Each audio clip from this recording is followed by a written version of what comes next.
여러분, 여름이 시작된 것 같습니다. 그렇죠? 올 여름은 더위가 길 것 같다는 그런 얘기가 있는데, 앞으로 여러분들에게는 또 저에게는 몇 번 정도의 더 여름이 남아 있을까요? 우리에게는.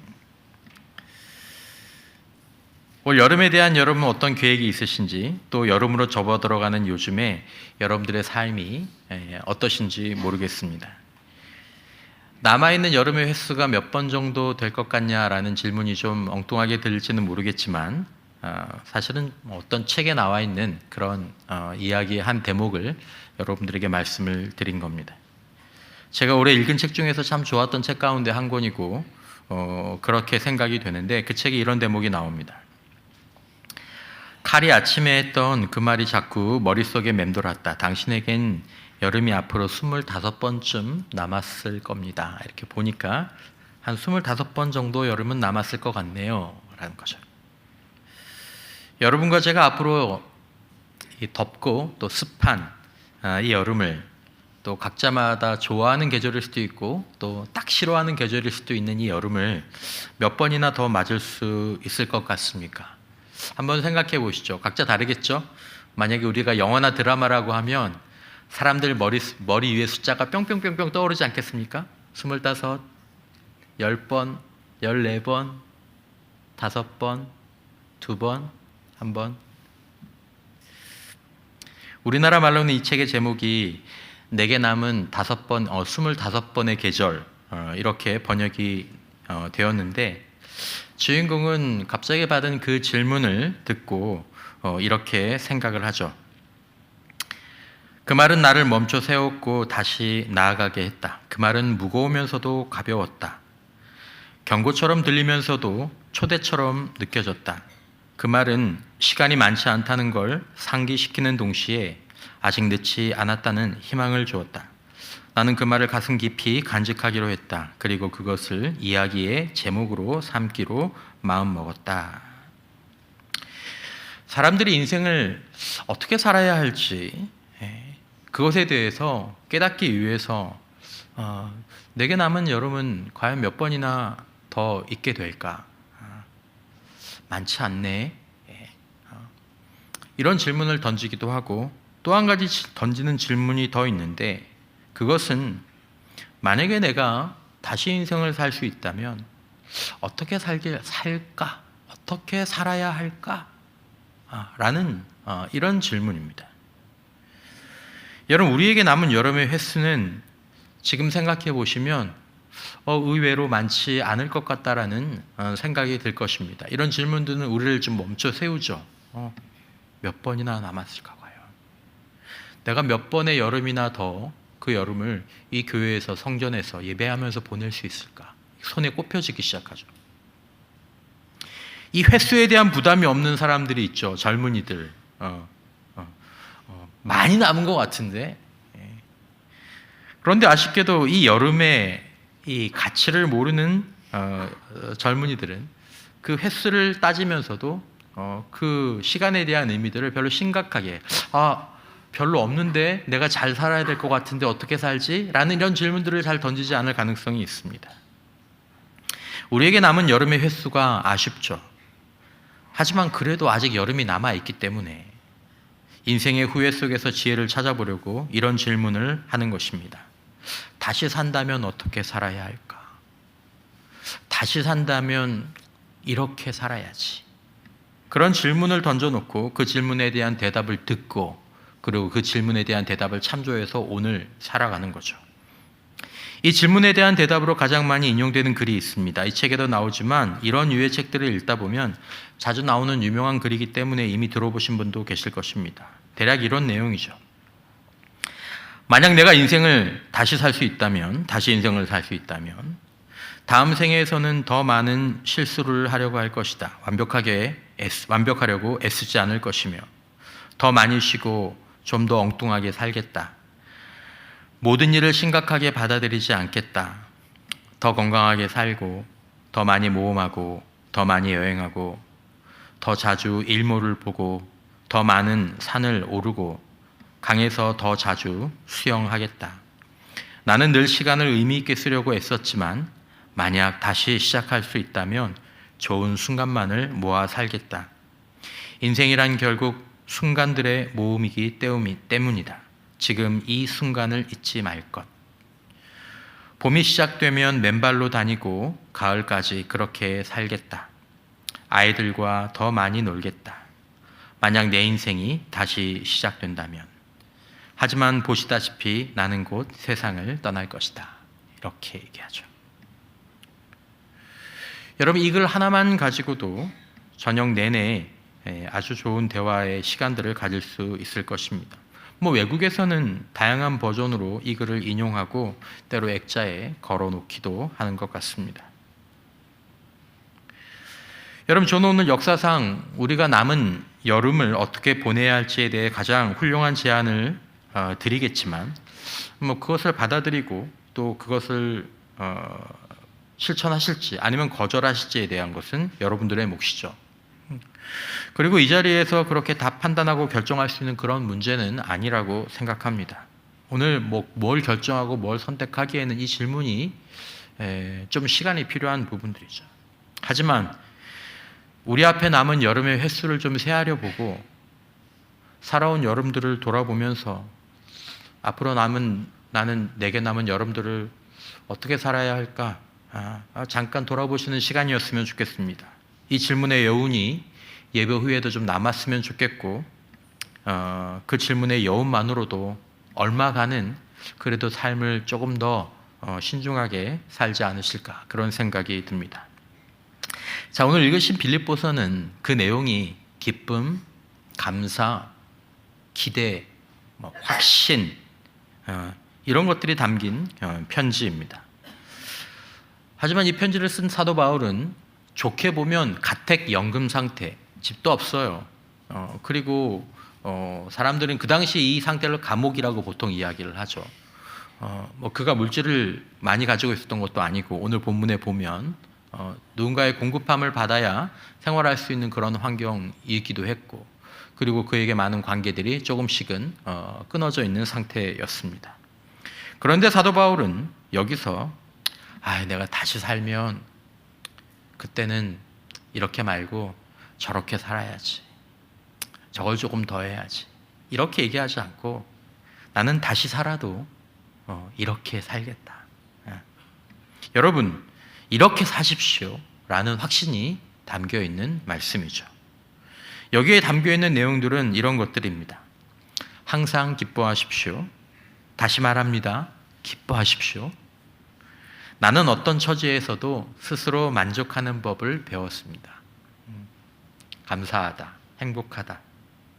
어떤 경우에도 적응할 수 있는 비결을 배웠습니다. 못 살겠다, 도저히 못 견디겠다. 그렇지 않다라는 거죠. 나는 모든 것을 할 수 있습니다. 여러분은 나에게서 배운 것과 받은 것과 듣고 본 것들을 실천하십시오. 그러면 행복의 하나님께서 여러분과 함께 하실 것입니다. 세상이 말하는 행복의 조건들이 있습니다. 대표적으로 보면 한 4-5가지 되겠지만 좀 이렇게 줄여보면 첫 번째는 소유에 대한 행복이죠. 소유하면 행복할 거야. 더 많은 집, 더 빠른 차, 더 좋은 차, 더 좋은 집, 더 많은 돈, 이런 것들. 그리고 성취하면 행복할 거야. 뭘 이루면, 어디 들어가면, 뭘 따면. 그리고 세 번째는 그런 것들이 아니라 행복은 생각에 달려있는 거고 마음에 달려있는 거고 그리고 태도와 삶에 대한 방식에 달려있는 거야. 굉장히 지혜로운 그런 어떤 대답들이죠. 철학의 힘이죠. 그것으로 행복해질 것이라는 그런 믿음들. 여러분들은 어떻게 생각하십니까? 소유를 통해서 얻게 되는 그 행복의 한계. 소유만으로 어떻게 행복해져? 돈 있다고 행복한 거 아니야. 우리는 그 문제를 머리로는 알고 있죠. 머리로는. 돈이 다가 아니야. 그래도 돈 주면 너무 좋지 않아요? 현금이 최고지. 제가 최근에 우연히 본 해외 드라마에 이런 장면이 나오는 걸 제가 보고 피식 그런 웃음을 지었던 적이 있는데 이제 아주 부유한 미국인들의 생활과 문화를 배경으로 했던 드라마였습니다. 이제 거기서 함께 살다가 이제 헤어진 부부가 이제 전 아내의 화려한 생일 파티에 같이 만나게 되었습니다. 뭐 우리는 그런 문화가 별로 없지만 또 거기는 그렇게 하나 봐요. 뭐 아주 부자들이죠. 부자들의 파티인데 소유로는 정말 부족할 것이 없는 그 아내가 이제 전 남편에게 어떤 자리에 이렇게 앉아서 고백하듯이 털어놓습니다. 생일날에 고백하는 거예요. 돌아갈 수 없는 순간들이 매일 그립다. 애들과 함께한 순간들. 너무 오랫동안 화가 나 있는 것 같아. 당신한테 화난 줄 알았는데 당신이 없는데도 너무 화가 나. 여러분 이건 갱년기 아닌가요? 이건 갱년기 같아요. 갱년기. 어쨌든 이 얘기를 쭉 하면 그 다음에 이제 얘기하죠. 나 엉망진창이야. 아주 예쁜 드레스를 입고 뭐 풀 메이크업을 한 상태로 얘기를 합니다. 자기를 위한 생일 파티가 막 이래. 나 엉망진창이야. 아주 개인적인 고백이지만 무엇인가를 전하는 뭐하는 대사는 거죠. 괜히 나온 대사가 아니겠죠. 그 얘기를 듣던 전 남편 주인공인데 그가 그 얘기를 듣고 한 말에 제가 피식 웃었습니다. 뭐라고 얘기했냐면 전혀 티 안 나. 전혀 티가 안 나는 그렇게 안 보인다라는 거죠. 여러분들도 티가 안 나십니다. 저도 티가 안 나죠. 여러분 소유 자체가 행복이나 후회의 근거가 된 적이 없었습니다. 지나가 났을 때 역시 돈 그랬던 적이 없습니다. 소유가 내가 다시 산다면 진짜 다시 산다면 내가 그때 그거 본 거 그거 못 본 것 때문에 그랬던 적이 없습니다. 소유는 항상 그것을 어디에 어떻게 사용하느냐가 행복과 불행의 관건이었던 것이고, 그리고 그런 드라마들이 우리에게 보여주고 우리 속에 그래도 머리에 소유가 다가 아니다라는 생각이 남아있는 이유는 좋은 목적지를 찾지 못한 소유는 안락한 지옥으로 향하는 그런 길이 되곤 하기 때문입니다. 소유가 엉망진창 지옥의 길이 될 수도 있는 것입니다. 그리고 때로는 고난과 광야가 천국의 길이 되는 것과 비슷하죠. 성취를 통한 행복도 사실은 허무하다라는 것을 우리는 머리로는 알고 있습니다. 많이 들어보았죠. 더 높은 지위, 더 많은 인정, 더 큰 성공, 성취의 사다리를 오르기 위해서 밤낮으로 애씁니다만 정상에 오른 사람들의 고백 속에는 허무함이 묻어나는 경우가 많이 있습니다. 앞서 말했던 책에서 주인공이 말합니다. 나는 어느덧 일과 인정, 돈을 삶의 중심에 놓고 사는 최적화된 인간이 되어 있었다. 스스로에게 엄격하고 좀처럼 만족하지 못하며 결단은 있지만 여유는 없는 사람, 기한에 쫓기고 타인의 기대에 시달리며 스스로의 기준에도 눌려 있었다. 나는 가진 것보다 가지지 못한 것을 더 바랐다. 그래서 그날 아침 나는 해를 향해 노래하는 즐거운 일찍 일어난 새가 아니라 생각의 감옥에 갇힌 지친 참새 같았다. 그건 옳지도 좋지도 않았다. 그리고 내가 원하던 모습도 내가 되고 싶었던 사람도 아니었다. 라고 고백하죠. 생각의 감옥에 지친 참새. 여러분은 저는 이 아침에 어떻습니까? 사람들은 인생을 잘 살기 위해서 자신의 경험 그리고 타인의 경험 그것들을 관찰하고 또 연구하면서 진지하게 나는 어떻게 살아야 하는지에 대한 대답을 생각하고 그 나름대로의 결과들을 이렇게 내어놓습니다. 우리가 갖고 있는 최고의 대답들이 있습니다.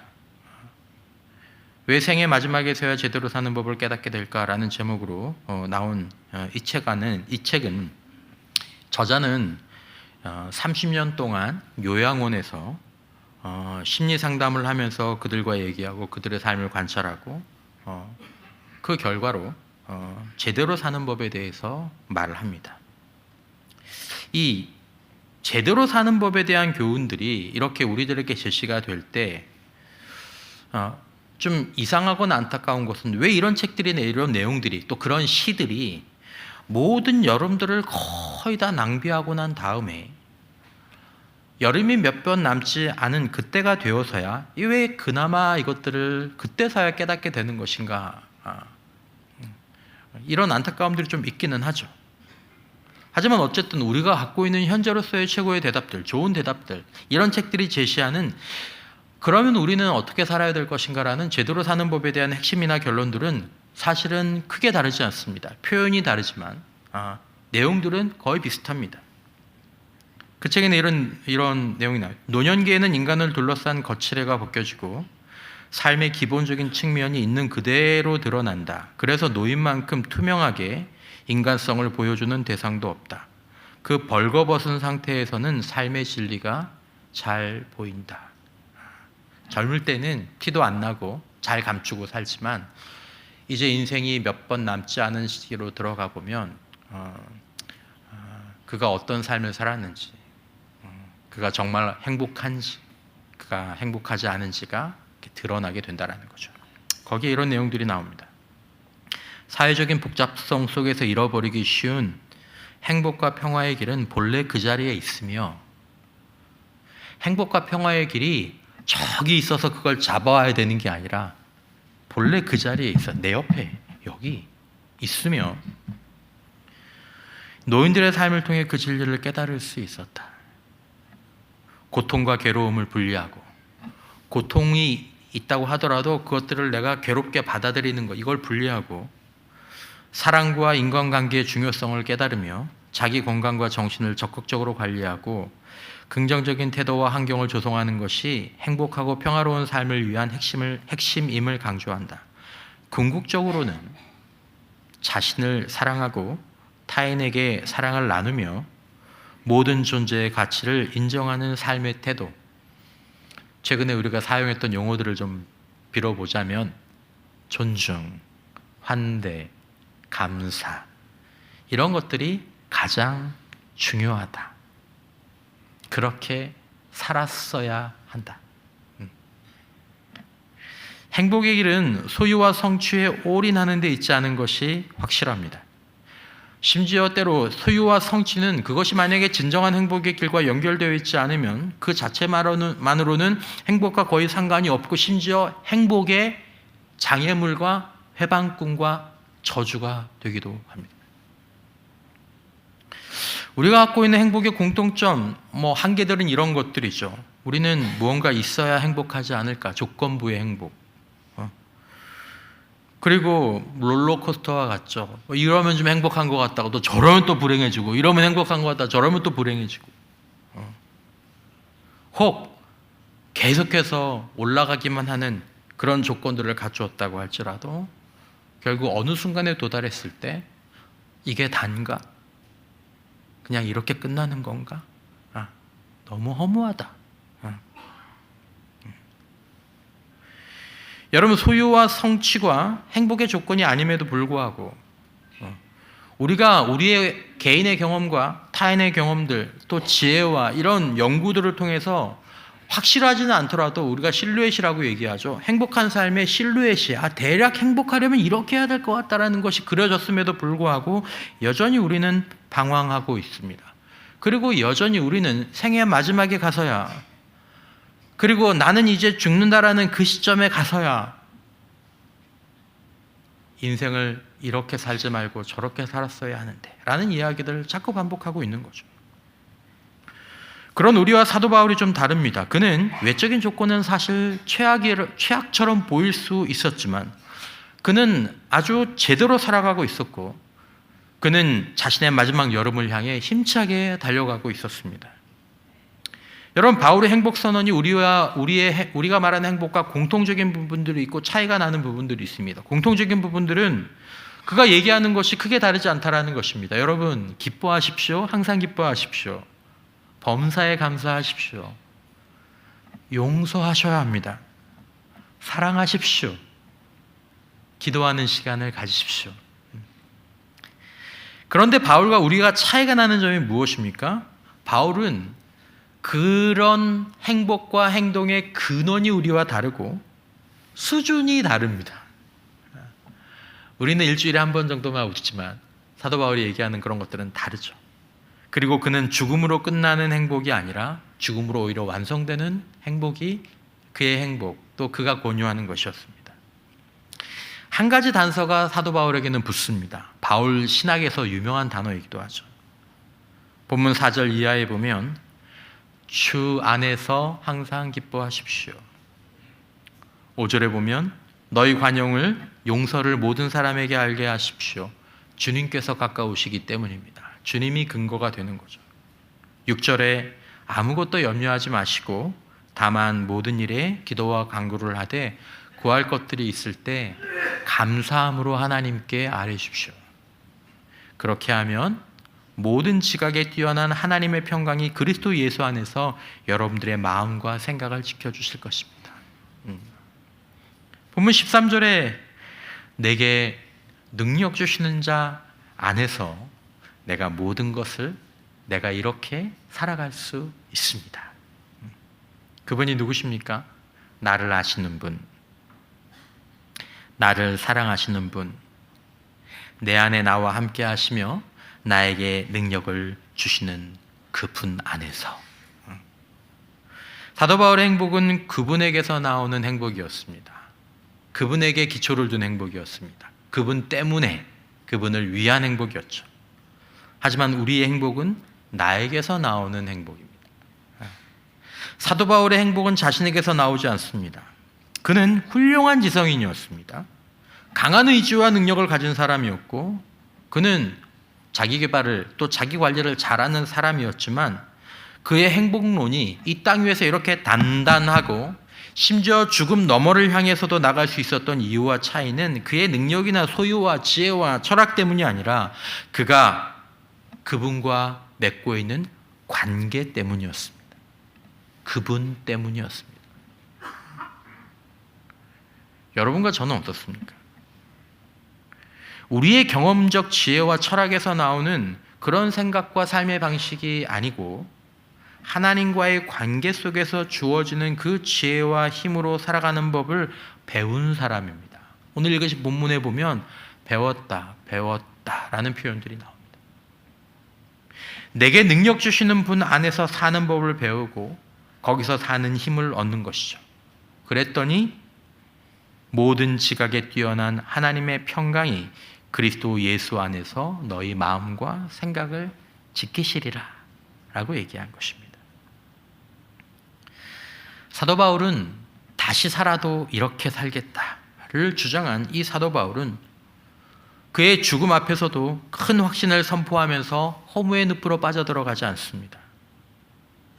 디모데후서 4장 6절 이하에 나는 이미 부어드리는 제물로 피를 흘릴 때가 되었고 세상을 떠날 때가 되었습니다. 나는 선한 싸움을 다 싸우고 달려갈 길을 마치고 믿음을 지켰습니다. 이제는 나를 위하여 의의 면류관이 마련되어 있으므로 의로운 재판장이신 주님께서 그날에 그것을 나에게 주실 것이며 나에게만이 아니라 주님께서 나타나시기를 사모하는 모든 사람에게도 주실 것입니다. 여러분들에게도 주실 것입니다. 그 얘기를 하는 거죠. 그러니까 나는 다시 살아도 이렇게 살겠습니다. 여러분도 이렇게 사십시오라는 거죠. 이것은 사도 바울이 삶을 사는 방식이었을 뿐만 아니라 성경 전체가 인간들에게 권유하는 방식입니다. 여러분, 그분을 기억하시고 그분을 생각하시고 그분과 연결되십시오. 오늘 진실하고 내일 두려움이 없는 그런 삶을, 충만한 삶을 그 안에서 살아가 보라는 것입니다. 사도 바울이 얘기합니다. 내가 이미 얻었다 함도 아니요 온전히 이루었다 한도 아니라 오직 내가 그리스도 예수께 잡힌 바 된 그것을 잡으려고 달려가노라. 표대를 향하여 그리스도 예수 안에서 하나님이 위에서 부르신 부름의 상을 위하여 달려가노라.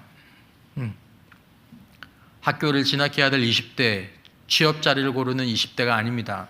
돈을 모아야 될 30대, 40대의 이야기가 아닙니다. 교회를 개척한 지 얼마 안 되는 그런 사역자의 얘기가 아닙니다. 이제 죽음을 얼마 앞두지 않은 사도 바울의 고백입니다. 난 여전히 달려가노라. 나는 허무하지 않다. 나는 허무하지 않다. 전도서 12장 너는 청년의 때에 너의 창조주를 기억하라.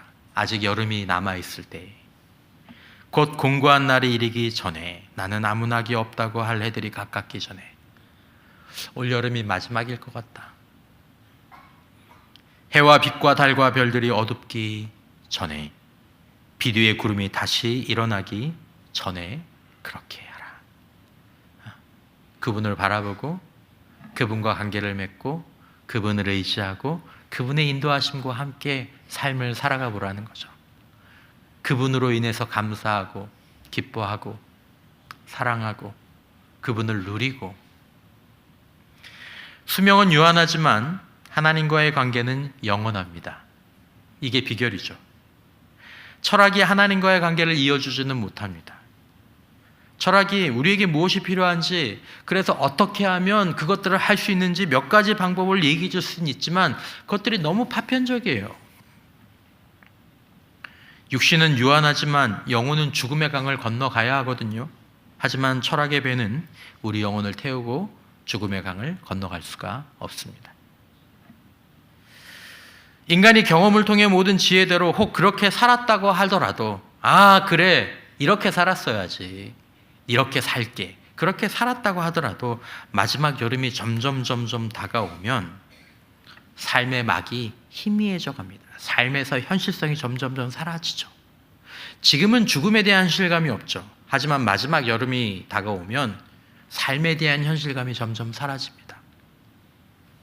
아무리 잘 살았어도 모래성처럼 사라지는 그 삶을 느끼면서 허무의 무게에 눌리기 시작하죠. 완전한 확신의 행복, 영원한 확신의 행복을 우리는 소유나 성취나 심지어 지혜로운 철학의 길 위에서도 만나기가 어렵습니다. 그것들은 잘못된 길이거나 길이 끊어지기 때문입니다. 그러나 바울과 같은 사람들은 마지막 순간에도 그 텐션이 꺾이지 않죠. 달려가느라.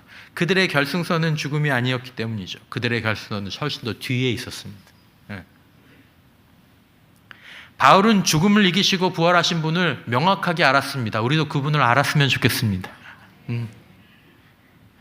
바울은 죽음 뒤에 기다리고 계신 분을 알았습니다. 그분을 여기서 보고 살았습니다. 그분이 우리 안에 거하신다라는 것을 믿고 경험하면서 그것들을 배우며 살았습니다. 영원하신 그분을 유한한 이 세계 가운데에서 알고 그분과 함께했고 그분과 동행했고 그분이 주시는 것들을 받기도 했죠. 바울이 배운 완전하고 영원한 행복의 비결은 내게 능력 주시는 자 안에서 내가 모든 것을 할 수 있더라는 것입니다. 기쁨이 되더라는 거죠. 감사가 되더라는 거죠. 용서가 되더라는 거죠. 사랑이 되더라는 거죠. 그래야 된다는 것들을 깨달았다라는 거죠. 바울의 행복은 자기 개발이나 관리의 산물이 아니라 관계의 산물이었습니다. 그의 행복은 무엇을 가졌는가에 있는 것이 아니라 누구와 함께 있는가에 달려 있습니다. 여러분들은 누구와 함께 있습니까? 여러분, 우리 그리스도인들은 주님과 함께 있습니까? 여기에 달려 있습니다. 행복의 전원, 행복의 플러그가 예수 그리스도라고 얘기할 수 있겠죠. 바울의 완전하고 영원한 행복에 대한 비결은 예수 그리스도와의 관계였습니다. 그분 내게 능력 주시는 자, 바로 예수 그리스도가 그의 행복의 비밀이었습니다. 어떻게 그렇게 살 수 있어요? 그런 상황에서도 어떻게 감사할 수 있어요? 그런 상황에서도 어떻게 여유 있게 살 수 있어요? 그런 상황에서도 어떻게 사랑할 수 있어요? 내 안에 계시는 그리스도, 그분과의 교제, 그분이 나에게 주신 약속, 그분이 나에게 깨닫게 해주신 진리. 아이야, 모래성 같은 거야. 연기 같은 거야. 바람 같은 거야. 지금은 아름답지만 감사하고 누려. 하지만 영원하지 않아. 맞아요, 주님. 그러네요. 영원한 건 저기 있어. 중요한 건 이거야. 이 땅 위에서뿐만 아니라 죽음 뒤에 더 커지는 행복과 확신의 비결이 사도 바울 안에 있었고 그의 뒤를 따라가는 오늘 여기 앉아 계신 어떤 분들 가운데 있습니다. 그리스도 안에서의 중요성, 안에서라는 말이 중요합니다. 기독교 신앙의 생명과 비밀은 바로 여기 있습니다. 그리스도 안에 있는가? 그리스도와 맺어져 있는가? 아니면 그리스도 밖에 있는가? 교회를 나오면서도 그리스도와 떨어질 수 있습니다. 그러면 해드릴 수 있는 대답은 전원에서 코드를 뽑았으니 결과는 예상이 되죠. 우리는 모두 스마트폰과 같다고 얘기할 수 있습니다. 각자 배터리가 있죠. 힘, 의지, 긍정. 그래, 내일부터는 의미 있게 살자. 중요한 것들을 바라보며 살자. 내일부터 힘 있게 살자. 하지만 고난의 펀치를 퍽퍽퍽 아니면 무슨 기분 나쁜 거 퍽퍽퍽 맞고 나면은 다 여러분, 우리의 창조주를 기억할 수 있기를 바랍니다. 우리는 이제 시간을 좀 가져야 합니다. 먼저 우리에게 여름이 몇 번쯤 남았을까? 이렇게 계속 살아도 되나? 내가 지금 정말 부족한 게 시간이 부족해서 행복하지 못한 건가? 내가 정말 돈이 부족해서 행복하지 못한 건가? 진짜인가? 이건 저한테 물어보지 않고 세상 사람들한테 물어봐도 그것 때문만은 아니라고 얘기할 겁니다. 행복하고 안정적인 삶을 위해 전문적인 지식이나 기술은 필요 없었다. 아까 인용했던 그 요양원에서 있었던 그 박사분이 한 말입니다. 자기가 보니 행복하고 안정적인 삶을 위해서는 전문적인 지식이나 기술이 필요 없었다. 머리로는 알지만 가슴으로는 느끼지 못했던 삶의 진리를 향해 마음을 기울여야 한다는 거죠. 여러분, 행복은 연결해서 옵니다. 감사해서 오고요. 감동해서 오고요. 사랑해서 오고요. 기억해주고 옆에 있어주는 것, 격려하고 배려하고 친절해서 옵니다. 돈 아닙니다. 지금 불행한 게 돈 때문이 아닙니다. 다시 살아도 이렇게. 사도 바울은 스스로 이것을 누리면서 힘주어서 권면합니다. 난 다시 살아도 이렇게 살겠습니다. 우리 힘으로 행복을 만들려는 헛된 노력들을 멈추고 행복의 근원이신 예수 그리스도께 우리의 삶을 연결하라는 것입니다. 내가 아니라 내게 능력 주시는 분, 창조주 하나님 안에서 하나님과 연결되며 우리는 다시 살아도 이렇게 살 길과 그 능력을 얻는다라고 이야기하는 것이죠. 여러분, 우리가 하나님과 연결될 때 우리는 우리의 한계를 넘어서는 능력을 공급받기 시작합니다. 단지 능력뿐만 아닙니다. 눈이 열립니다. 이해가 확장됩니다. 그 연결은 신뢰와 믿음으로 이루어지는 것입니다. 감사와 기쁨, 관용과 기도, 인내와 신뢰, 사랑과 섬김을 우리의 남은 여름 동안은 더 배워갈 수 있기를 바랍니다. 그 능력을 구하고 하나님, 저도 그렇게 살고 싶습니다. 그걸 받으면서 살아보라는 것이죠. 그래서 다시 살면 이렇게가 아니라 다시 살아도 이렇게 살겠다라고 고백한 그 삶을 우리도 어느 정도는 배우고 살아갈 수 있었으면 좋겠습니다.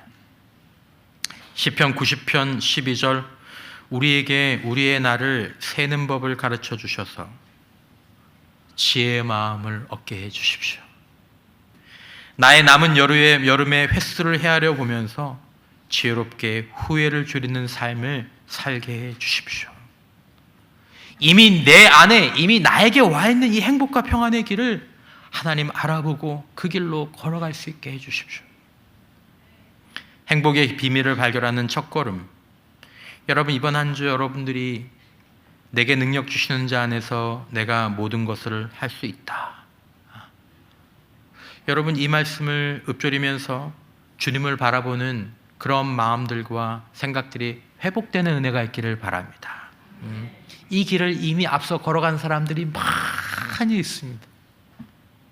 그리고 기도하시기 바랍니다. 하나님, 제가 삶의 속도를 조금 늦추고 감사와 기쁨과 감동과 사랑과 경청과 배려와 인내와 섬김과 나눔을 나와 함께 하시는 주님과 함께 그렇게 사랑하면서 그 사는 그 행복의 길을 하나님 저도 배울 수 있도록, 다시 이것을 회복할 수 있도록 주님 도와주십시오.